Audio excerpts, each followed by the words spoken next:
Welcome to thriller movie corner. आज मैं लेकर आई हूँ एक कोरियन पॉपुलर सीरीज़ का एक्सप्लेनेशन लेके, जिसका नाम है स्क्विड गेम सीजन 2। तो सीजन 1 में हमने देखे थे 45.6 बिलियन यन के लालच दिखाते हुए 456 प्लेयर्स के बीच एक खतरनाक खेल को खेलने के लिए मजबूर किया जाता है, और इस गेम को खेलते हुए सारे प्लेयर्स को एलिमिनेट के नाम पे मिलती थी मौत। और इस गेम का क्रिएटर था प्लेयर नंबर 001, जिसका नाम था इलनाम।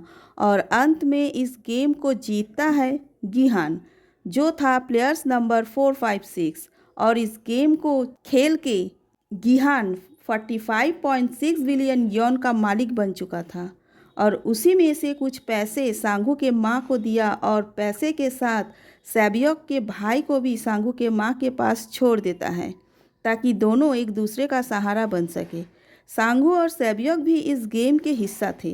बाद में जिन लोगों की गेम के दौरान मौत हो जाती है। इसके बाद हम गिहान को एयरपोर्ट में देखते हैं, जो कि अपने बेटी से मिलने अमेरिका जाने के लिए निकला था। रास्ते में उसे वही सेल्समैन दिखता है, जो कि फिर से किसी लाचार गरीब आदमी को स्क्विड गेम खेलने के लिए मजबूर कर रहा था। ये देख गिहान दौड़ के जाता है उसे पकड़ने के लिए, लेकिन वो सेल्समैन भाग जाता है, और गिहान उस लाचार आदमी से वो स्क्विड गेम वाला कार्ड छीन लेता है, और मन ही मन डिसाइड करता है स्क्विड गेम को हमेशा के लिए बंद करने के लिए उसे ही कुछ करना होगा।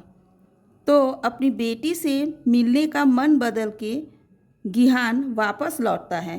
तभी उसके फ़ोन में फ्रंटमैन का कॉल आता है, जो कि उसे धमकाते हुए कहता है, अगर अपनी भलाई चाहते हो तो जहाँ जा रहे हो वहीं चले जाओ। हमारे काम में अगर दखल अंदाजी किए तो परिणाम बहुत बुरा होगा।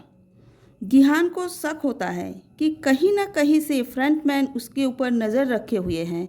तो अपनी बॉडी अच्छी तरह से चेक करने के बाद उसे पता चलता है कि उसके कान के पास एक ट्रैकर लगा हुआ है।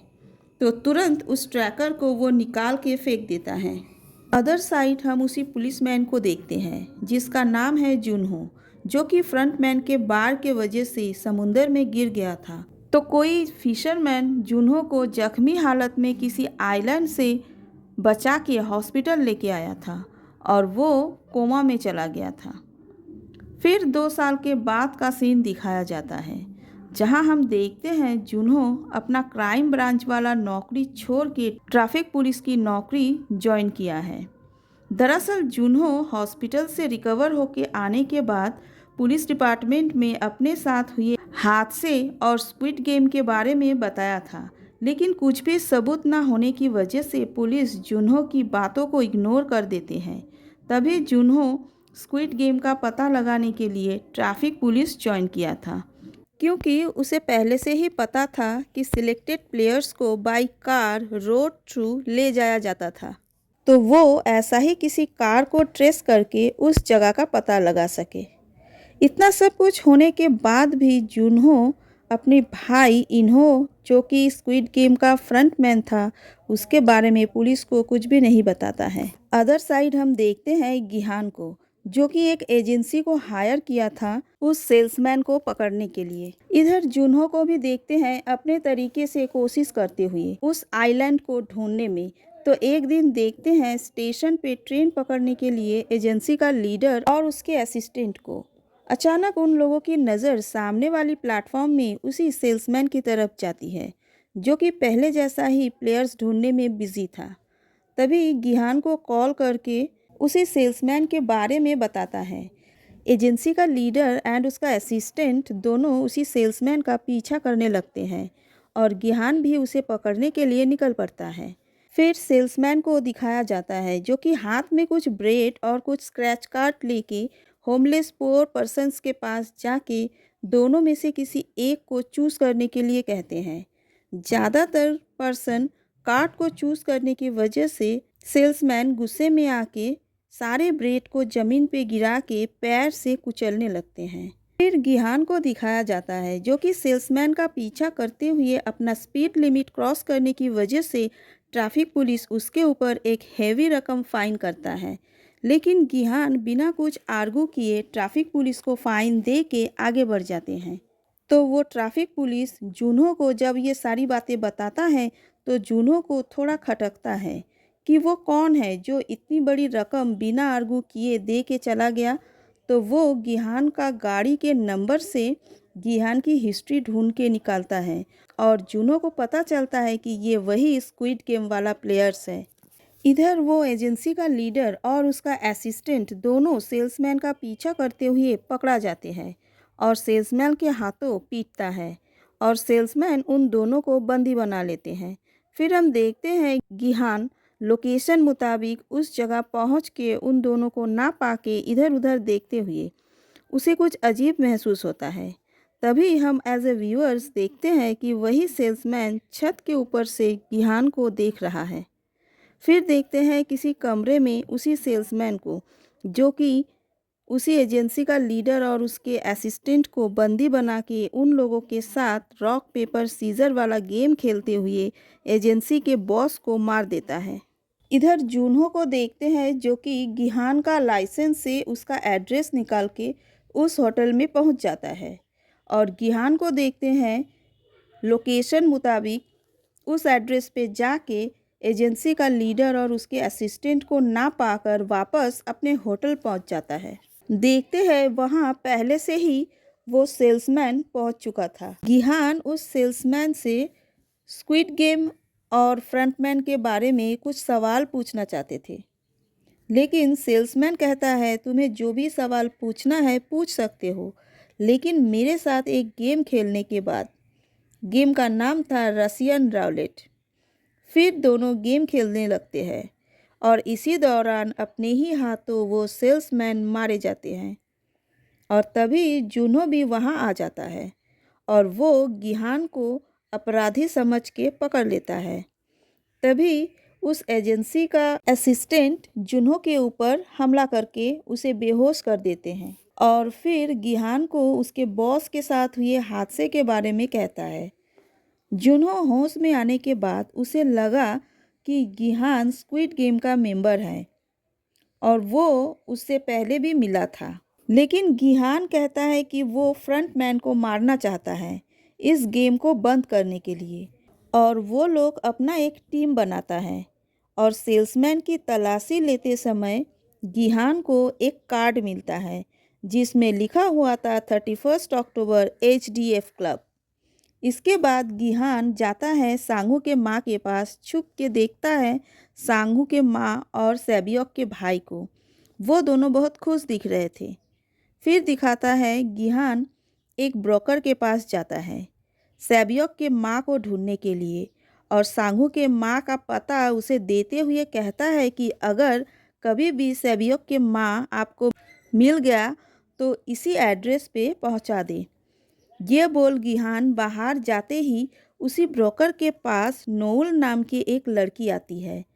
वो नॉर्थ कोरिया से किसी ऑफिसर को मार के साउथ कोरिया भाग आई थी, लेकिन अपने बच्चे को साथ नहीं ला पाई।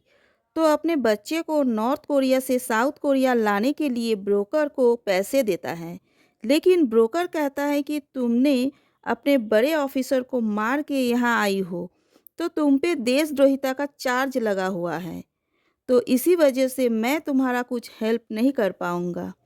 ये बात सुन के मायूस नोयुल एक पार्किंग लॉट में गाड़ी को पार्क करके गाड़ी के अंदर बैठ के अपने बच्चे के बारे में सोच रही थी।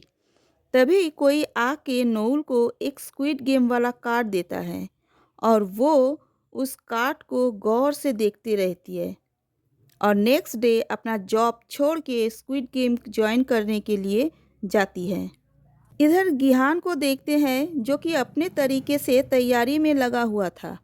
गिहान अपने डेंटिस्ट से अपना एक दांत को निकाल के उस जगह पे एक ट्रैकर चिप को फिट कर देते हैं ताकि गिहान कहीं भी जाए तो जूनहो उसे ट्रेस कर सके। फिर देखते हैं गिहान को सेल्समैन के पॉकेट से जो इनविटेशन कार्ड मिला था उसे लेके अपने टीम को लेके उसी क्लब में जाता है। उन लोगों को लगा था शायद उसी क्लब में फ्रंटमैन आने वाला है। जूनहो गाड़ी लेके क्लब के बाहर खड़ा था, तभी फ्रंटमैन के गार्ड आके क्लब के अंदर जाते ही देखते हैं वो गार्ड उसी असिस्टेंट को बेहोश करके गिहान को अपने साथ लेके जाता है। जुन्हो भी गिहान के गाड़ी का पीछा करते हुए उसके पीछे पीछे जाता है। गिहान गाड़ी को देखते ही पहचान जाता है कि ये वही गाड़ी है जहां सीजन 1 में फ्रंटमैन के साथ गिहान की बातें हुई थी।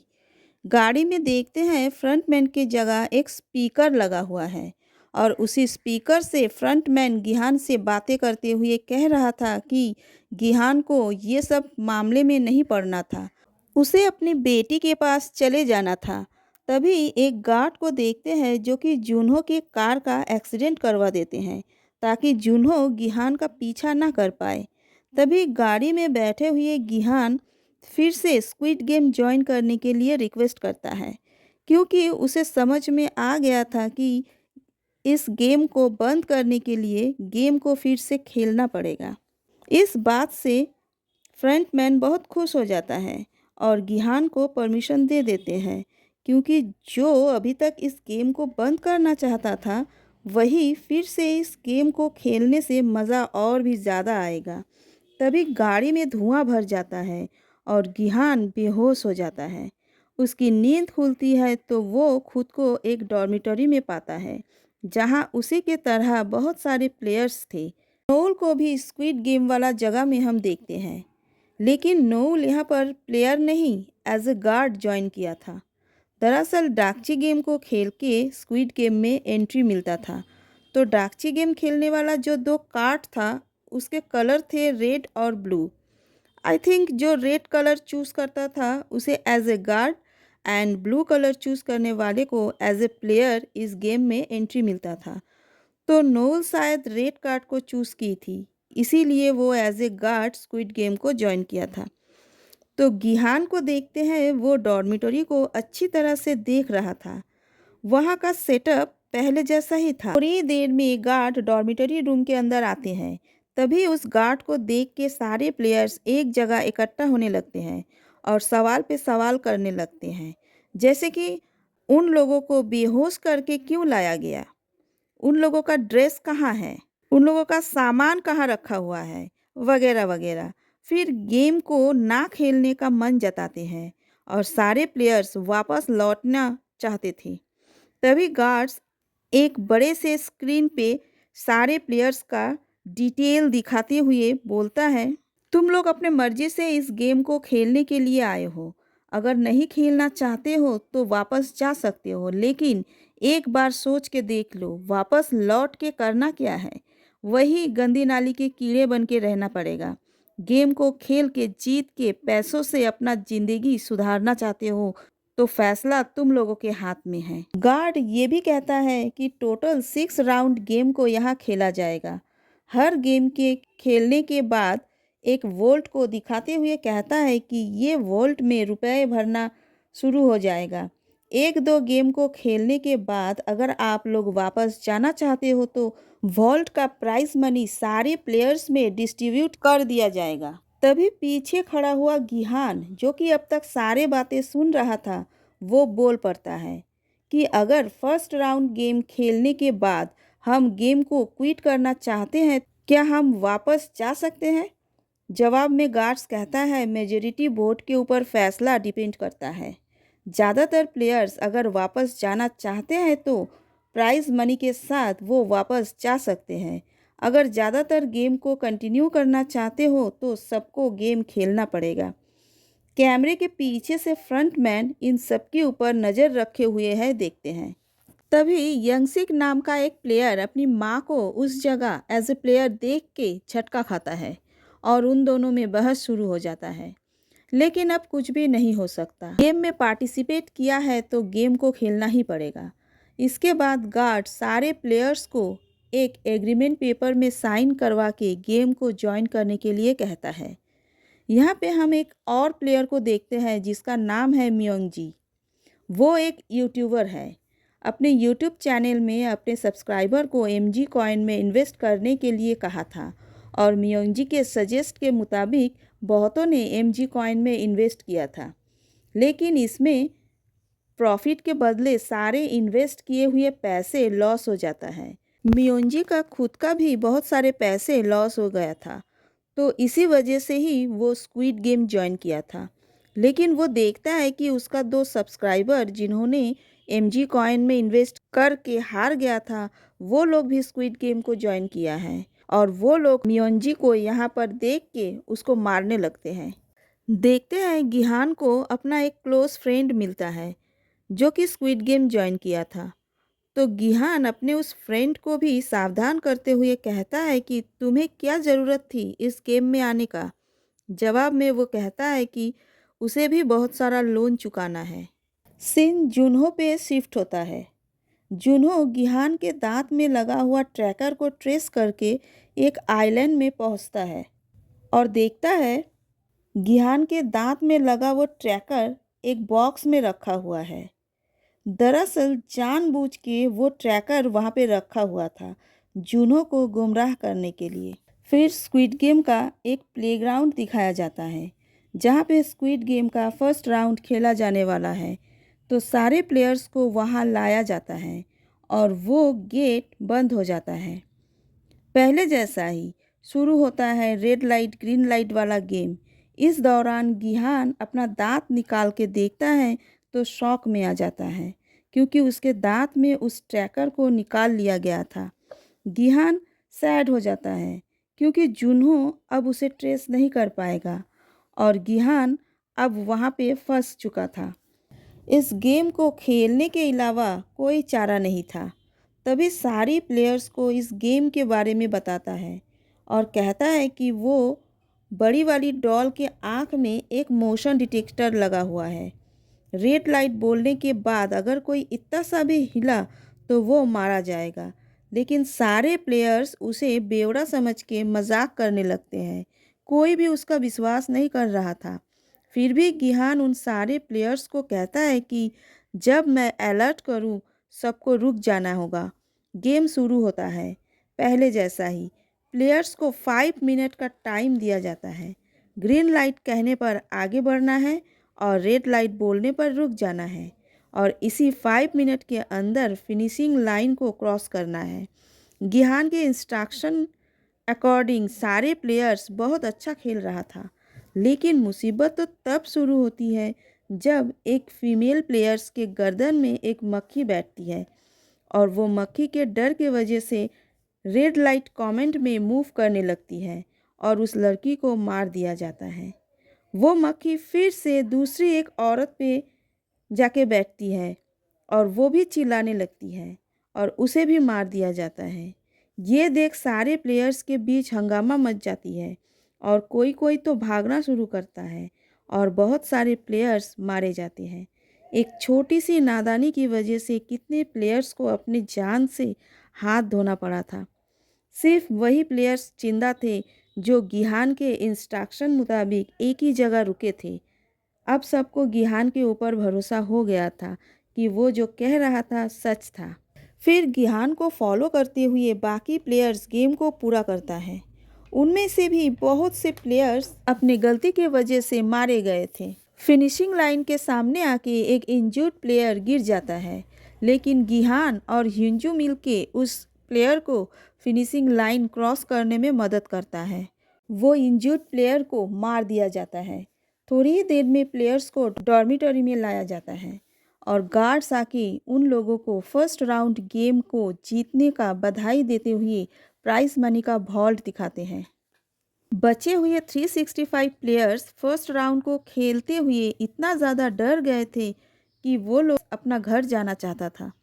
सारे घबरा के रिक्वेस्ट करने लगते हैं इस गेम को बंद करने के लिए। गार्ड भी दिलासा देते हुए कहता है कि ज़्यादातर प्लेयर्स अगर गेम को बंद करने के पक्ष में वोट देता है तो सारे प्लेयर्स को उनके जीते हुए अमाउंट के साथ वापस भेज दिया जाएगा। गार्ड्स ये भी कहता है कि वॉल्ट में जितना पैसा है वो 365 प्लेयर्स के बीच डिस्ट्रीब्यूट करने पर हर प्लेयर को 24 मिलियन करके मिलेगा। इतना कम प्राइस सुन के सारे हताश हो जाते हैं क्योंकि उन लोगों के ऊपर लाखों का कर्ज है। इतनी छोटी रकम से उन लोगों को कुछ नहीं होगा। फिर गार्ड्स प्लेयर्स से कहते हैं कि सेकेंड राउंड में भी बहुत सारे प्लेयर्स एलिमिनेट होने वाले। तो उनके हिस्से का प्राइज मनी भी बचे हुए प्लेयर्स में डिस्ट्रीब्यूट कर दिया जाएगा। ये बात सुनते ही सारे प्लेयर्स लालच में आके गेम को कंटिन्यू करना चाह रहे थे। तो उसके बाद वोटिंग शुरू होता है लास्ट नंबर वाला प्लेयर्स से। जैसे कि गिहान लास्ट प्लेयर था तो पहले उसी को वोट देने का चांस मिलता है और वो गेम को बंद करने का पक्ष में वोट देता है। और ऐसे ही एक के बाद एक प्लेयर्स वोट देने लगते हैं। लेकिन देखते हैं कुछ कुछ प्लेयर्स गेम को बंद करने के पक्ष में और कुछ कुछ प्लेयर्स गेम को कंटिन्यू करने के पक्ष में वोट देता है। ये देख गिहान सारे प्लेयर्स को समझाने की कोशिश करता है कि अगर इस गेम को फिर से खेला गया तो कोई नहीं बचेगा, सारे मारे जाएंगे। लेकिन कोई भी गिहान का नहीं सुनता। तभी एक गार्ड आके गिहान को बंदी बना लेते हैं और वोटिंग चलता रहता है।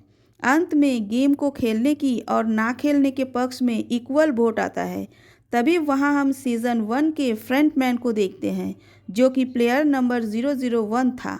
वो आके गेम को फिर से खेलने के पक्ष में वोट देता है और मेजॉरिटी वोट गेम को खेलने की पक्ष में रहने की वजह से सबको गेम खेलना ही पड़ता है। गिहान हताश हो जाता है क्योंकि वो चाहता है कि सारे प्लेयर्स को यहाँ से जिंदा वापस ले जाना। लेकिन लालच में आके प्लेयर्स अपने पैर पे खुद ही कुल्हाड़ी मारने के लिए तैयार है। ये सब गिहान सोच ही रहा था तभी इन्हों उसके कहने लगता है कि अगर वो चाहे तो सारे प्लेयर्स को बचा सकता है क्योंकि वो पहले भी इस गेम को खेला था और उसे ये भी पता है कि इसके बाद कौन सा गेम खेले जाने वाला है। गिहान बताता है red light green light game के बाद डालगोना कैंडी वाला गेम खेला जाएगा। इसमें कुछ शेप्स बने होंगे, उस कैंडी में से शेप्स को निकालना होगा और उन्हीं शेप में ट्रायंगल सबसे इजी एंड अम्ब्रेला सबसे हार्ड शेप होगा।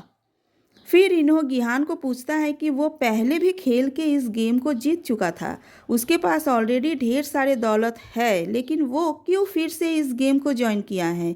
तभी जवाब में गिहान कहता है कि वो सारे पैसे बहुत से प्लेयर्स के खून से रंगा हुआ है।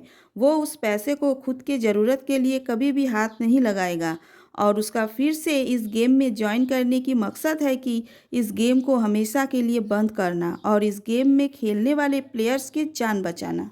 लेकिन तुम्हारे वजह से इस गेम को हम खेलने पे मजबूर हुए। तुमने क्यों गेम को खेलने के पक्ष में वोट दिया।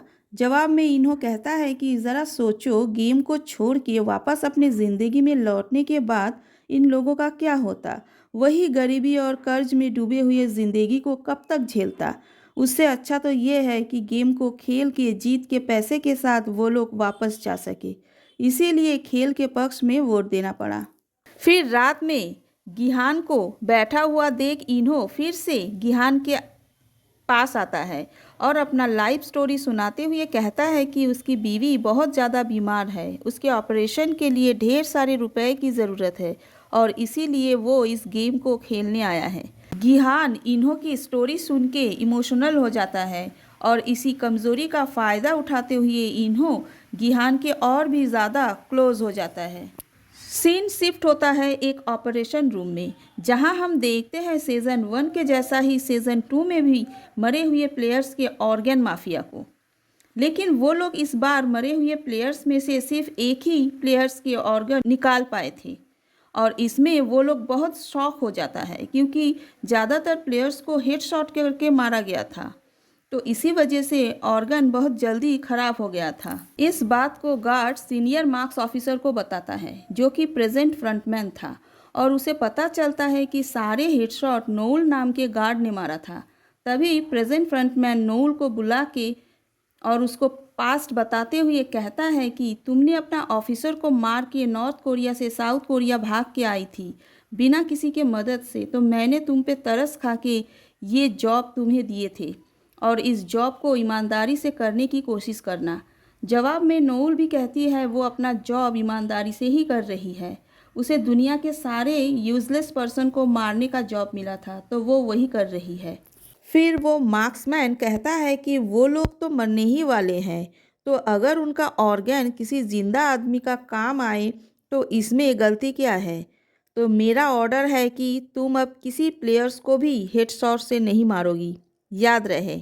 फिर हम देखते हैं सेकेंड राउंड गेम खेलने के लिए प्लेयर्स को एक ग्राउंड में लाया जाता है। गिहान ग्राउंड को देखते ही सरप्राइज्ड हो जाता है क्योंकि यहाँ डालगोना कैंडी वाला गेम नहीं, किसी और गेम का अरेंजमेंट किया गया था। और इस राउंड में कोई एक गेम नहीं बल्कि 5 गेम्स को खेलना था। और इस 5 गेम्स को खेलने के लिए प्लेयर्स को अपना 5 प्लेयर्स के साथ एक ग्रुप बनाना है और ये सारा गेम 5 मेंबर्स को साथ में ही खेलना होगा, अपने पैरों को एक दूसरे के साथ बांध के। इस गेम का नाम था 6 लेगेड पेंटाथेलॉन। सबसे पहले खेलना होता है डाकची गेम को, जहाँ एक पेपर कार्ड को दूसरे के ऊपर मार के उसको पलटना होता है। दूसरा गेम था फ्लाइंग स्टोन। इसमें एक स्टोन से दूसरे स्टोन को मार के गिराना होगा। तीसरा गेम था गोंगी। इसमें 5 छोटे छोटे डाइस के पीसेस होता है। उस पीसेस को पहले 1, फिर 2, फिर 3, फिर 4, लास्ट में सारे पीसेस को हाथ में उछाल के कैच करना है। और चौथा गेम था स्पिनिंग टॉप। इसमें एक लट्टू को रस्सी से बांध के उसको इस तरह से फेंकना होता है कि लट्टू गिरने के बाद तेज़ी से घूमने लगते हैं। और लास्ट गेम था जेगी। इसमें जेगी को 5 बार पैरों से उछालना होता है और कैच करना है। ये पांचों गेम को 5 मिनट के अंदर कंप्लीट करना होता है। खेलने के बाद जो टीम जीतता है वो लोग रूम में जाने का परमिशन पा लेता है और जो टीम हारता है उन लोगों को मरना पड़ता है। अंत में गिहान के टीम की बारी आती है और वो लोग इस गेम को जीत जाता है। गिहान के टीम को लास्ट में खेलना पड़ता है क्योंकि इन्हो जो कि स्क्विड गेम का फ्रंटमैन था वो इस टीम में था। अगर किसी भी कारणवश गिहान का टीम हारता है तो उन लोगों को मरना पड़ता, लेकिन इन्हों को गार्ड शायद नहीं मारता। अगर गिहान का टीम पहले ही खेल के हार जाता तो इन्हों को मरना पड़ता, क्योंकि किसी को भी पता नहीं चलना चाहिए था कि इन्हों ही फ्रंटमैन हैं।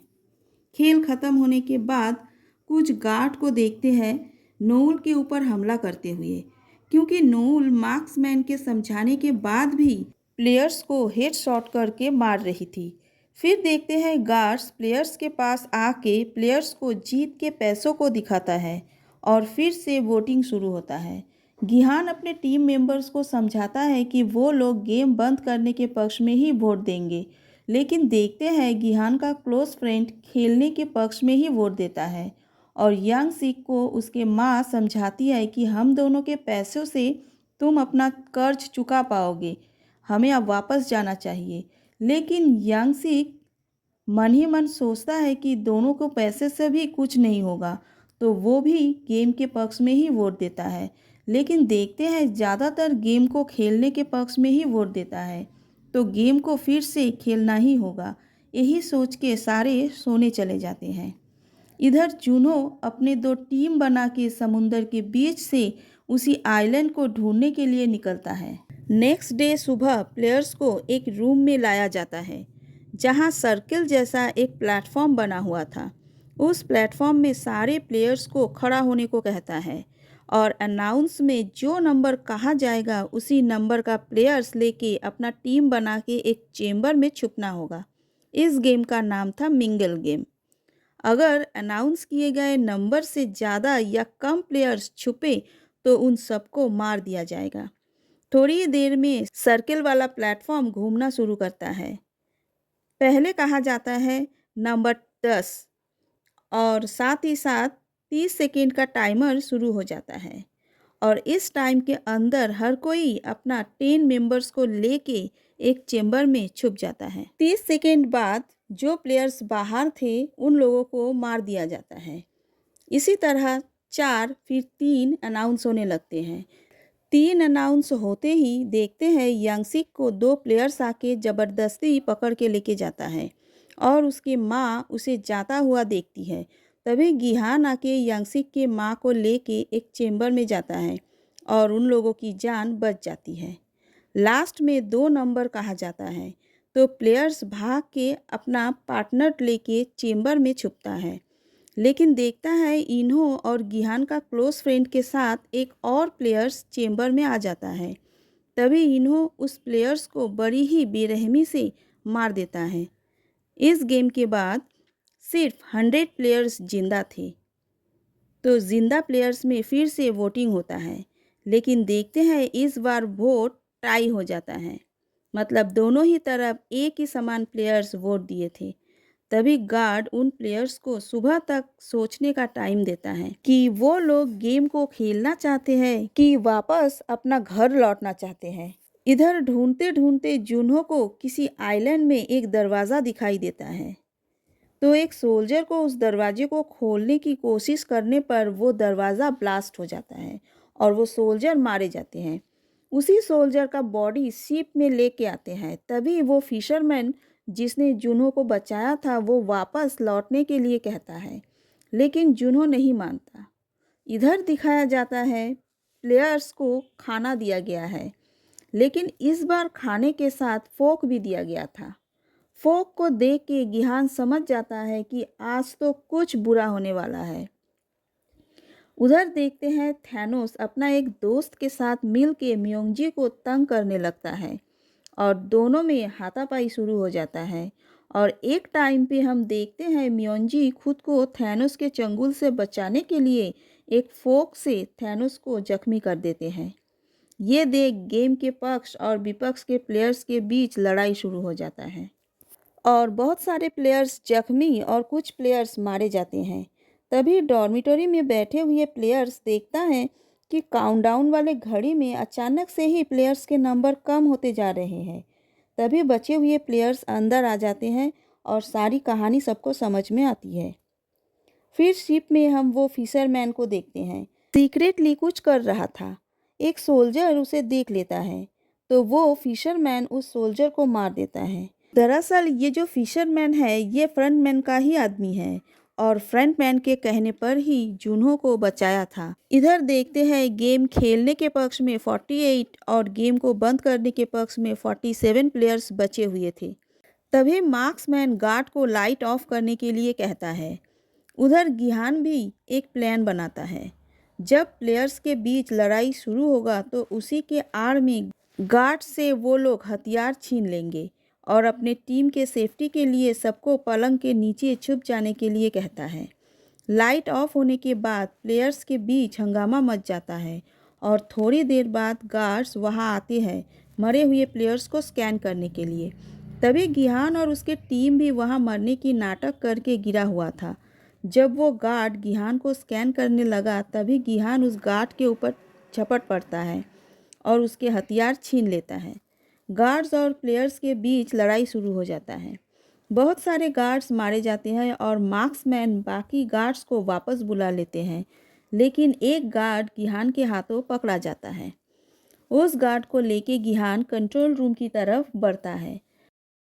कंट्रोल रूम के सामने जाके वो गार्ड कहता है कि कंट्रोल रूम के दरवाजे में इस मास्क को स्कैन करने से दरवाज़ा खुल जाएगा।